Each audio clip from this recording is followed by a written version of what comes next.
How to fix a yellow screen in iOS 26. So let's start the video. First of all, go to app library. Now here click on utilities folder. Now here click on settings app. Now in settings, scroll down, click on general. Click on software update. Make sure your software update is latest iOS 26. So if it latest, go back to home screen.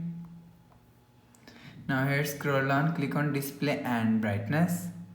Now here, so turn off this button. You will see your problem is solved. So if it's still not solved, so click on night shift. Now here and turn off this button. So after turn off this button, go back to home screen.